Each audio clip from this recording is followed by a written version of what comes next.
All right, welcome to episode 70 or 71, I'm not sure, but that's more for me anyway, of My FX Buddies, the podcast.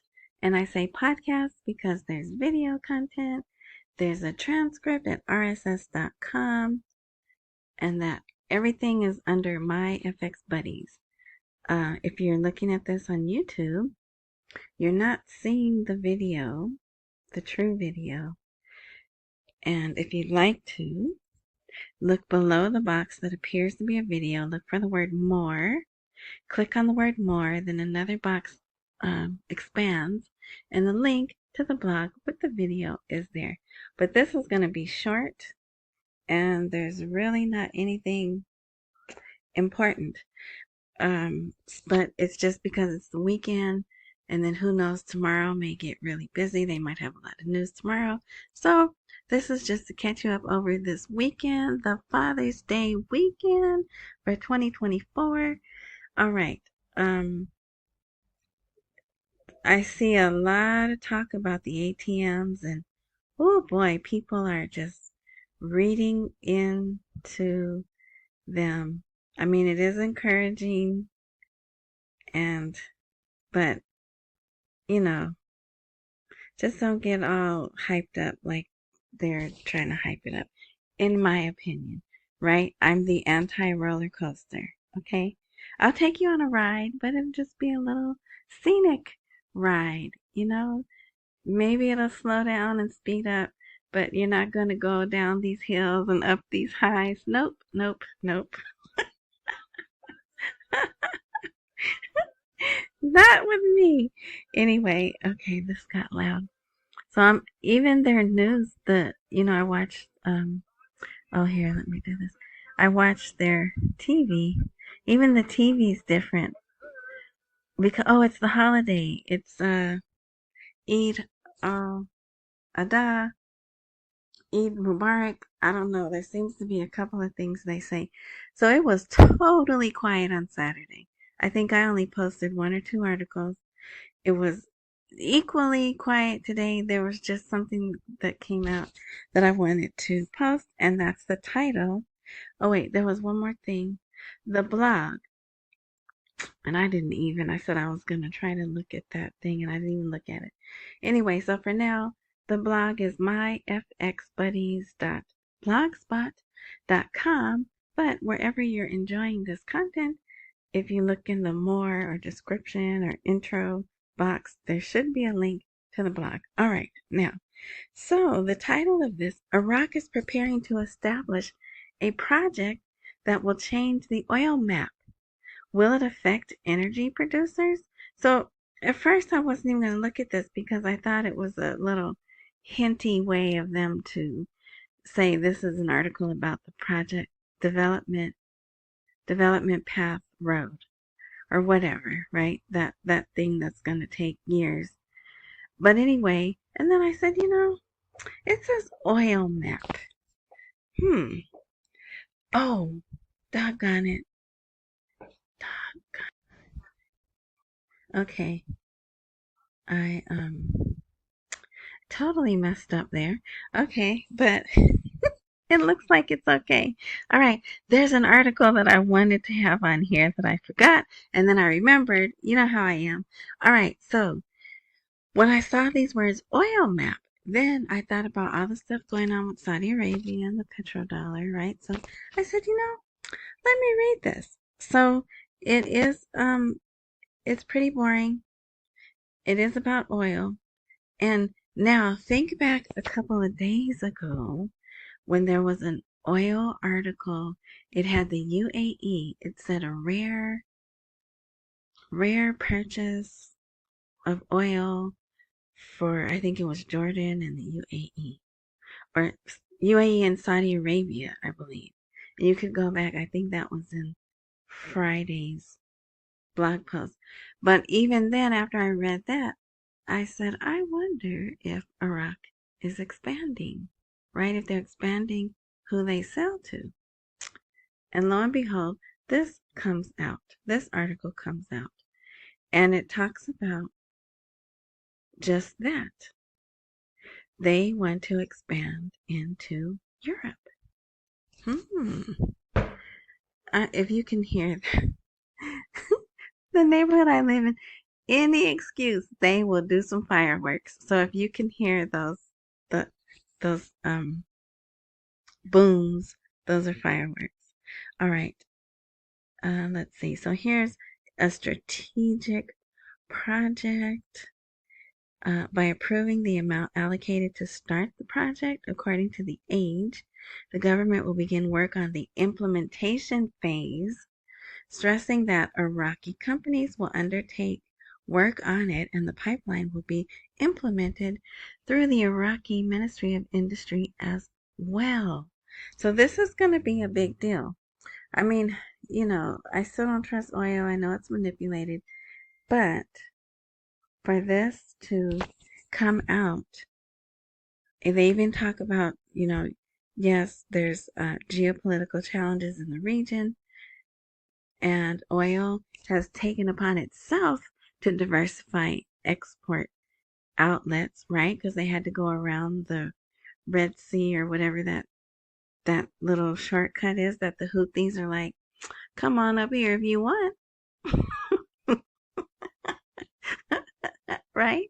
So, and I think over the weekend, it's even in our news. Our news admitted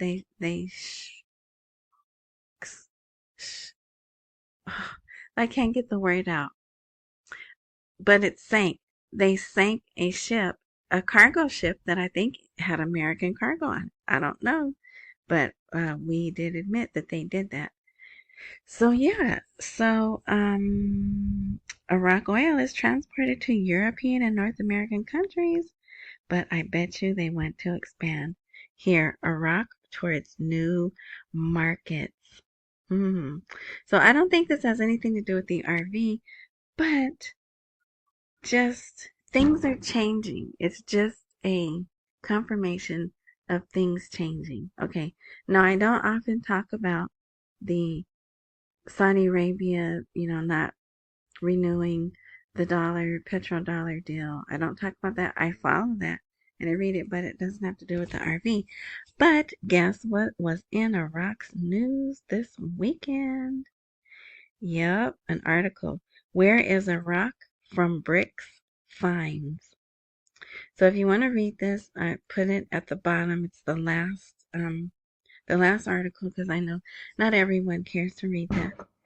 And they even talk about these days mark the 50th anniversary. So yeah, and it's just interesting to hear from this guy's an economic researcher. So he's not in government or anything, but I'm wondering, well, what is Iraq thinking about all this? Because remember, it's in their documents that oil has to be sold in dollars. So did we just kick Saudi Arabia to the curb and we're just gonna go with Iraq and try to get everyone to buy Iraq's oil? I don't know. We definitely have some weird times coming.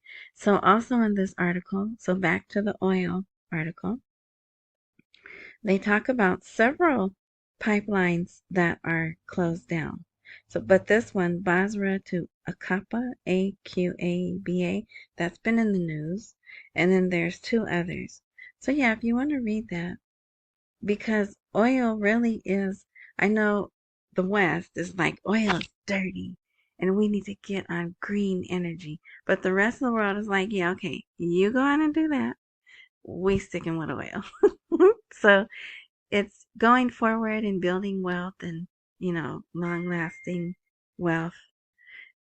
Oil is something you're probably going to have to look at. But anyway, okay, so the Iraqi government is following a new approach aimed at activating the private sector. To me, this seems like just more words.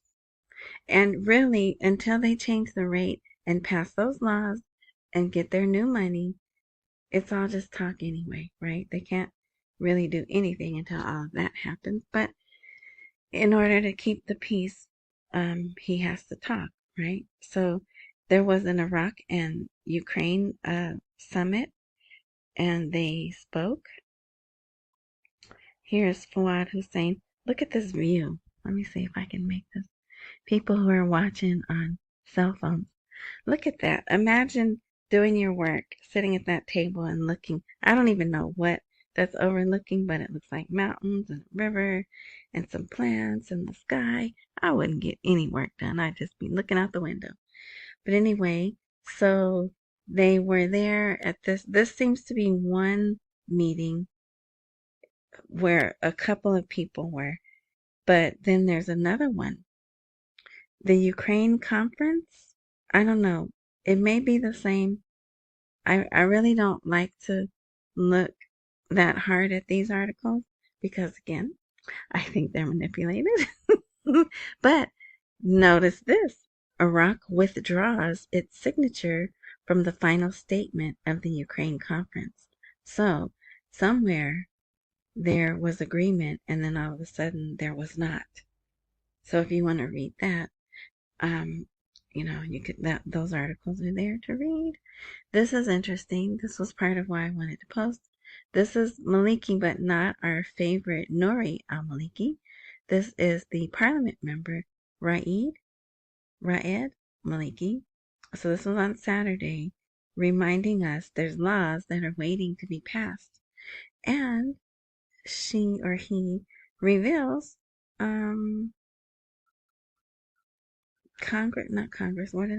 Parliament is on break and they'll be back on July 9th. So they pointed out the oil and gas law and federal Supreme Court law are basic laws. I don't know, I thought the oil and gas law was pretty important, but this person's calling it a basic law. And at the same time, they are controversial laws, so I do not think they will be advanced during the second legislative term unless the government completes them. So isn't that nice? But yeah, so Parliament's gone, won't be back till July 9th. There's some other stuff in here that's not important. I thought this was interesting. Venezuelan minister, we are close to producing 1 million barrels of oil per day. For those of you who are watching, because you hold the Venezuelan Bolivar, you might find that interesting. So the guy from Iran, he spent the whole weekend there, just about, it seems, meeting with everyone, including Barham Saleh. Do you remember that name? Does he look familiar? Probably not. But he is the guy who was president before this current president. And then he got a job teaching at Harvard. But so I'm wondering why he's back in Kurdistan. Did he come back specially to meet with this man? Or maybe his time at Harvard is over already, right? I don't know. But anyway, I just thought that was interesting that he's meeting with he met with the present president also, and then he's meeting with this one. And so I wonder, does Barham Saleh still have some input into the government just behind the scenes? Because why else would he need to meet with this guy who's temporary anyway? This Ali Bagheri, he's a proxy person until they get a new president or whatever, a new government, right? So maybe some stuff is really going on and they needed the people to meet. Maybe they couldn't wait for 50 days till they had their new election. There was some stuff that had to continue to get done, I guess. I don't know. I thought it was interesting. So here's Sudani. He gave a greeting to the people for Eid al-Adha. And in it, smack dab in the middle, see that? Because see, it also says Eid Mubarak. So maybe that's how you close out your greeting, with Eid Mubarak. But whatever. I have a son who's dating anyway, y'all don't care about that. Anyway, so during Sudani's greeting, look what he just threw in there. He renewed the bond of responsibility and covenant with the Iraqi people, with all its categories and sects, and that is SECTS,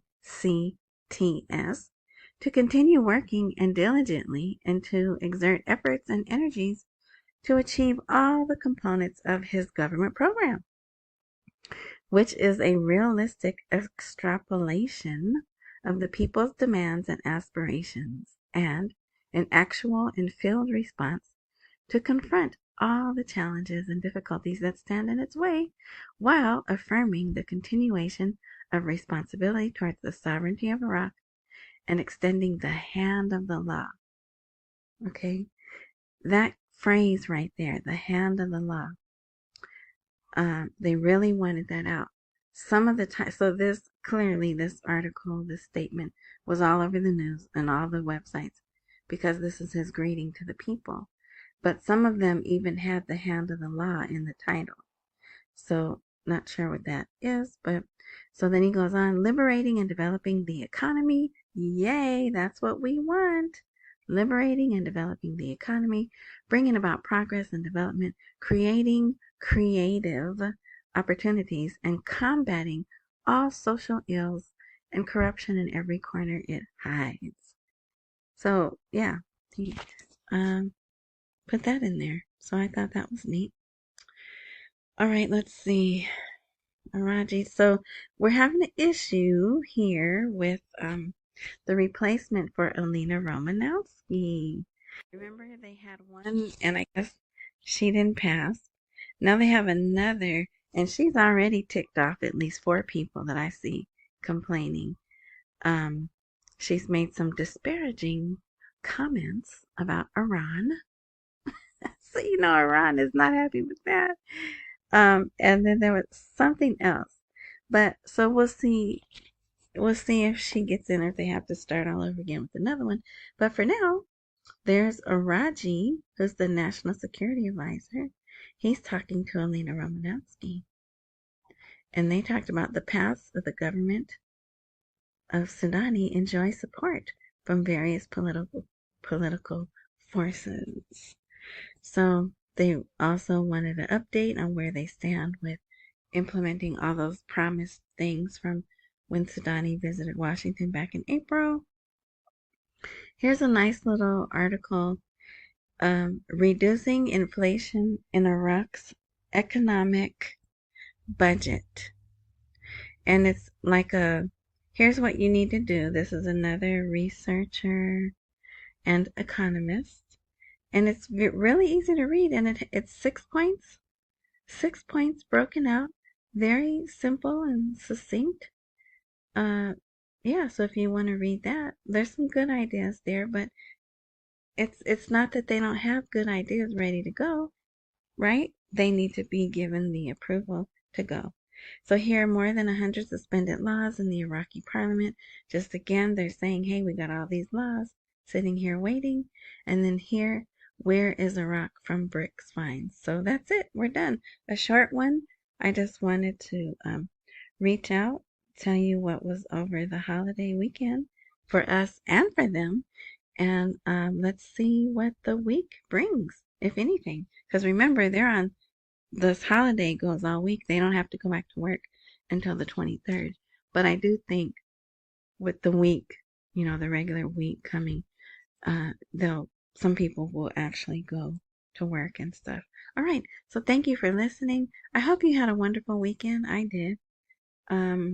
Accumulate while we wait for the rate to appreciate. Don't miss any meals and pay all your bills.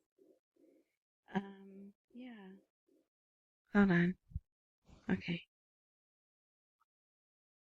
I don't think you heard all that noise, but anyway. All right. So if there's a join, follow, subscribe, whatever button wherever you're listening, click that, tap that, swipe that. So when I do update, you'll be alerted since I don't update regularly.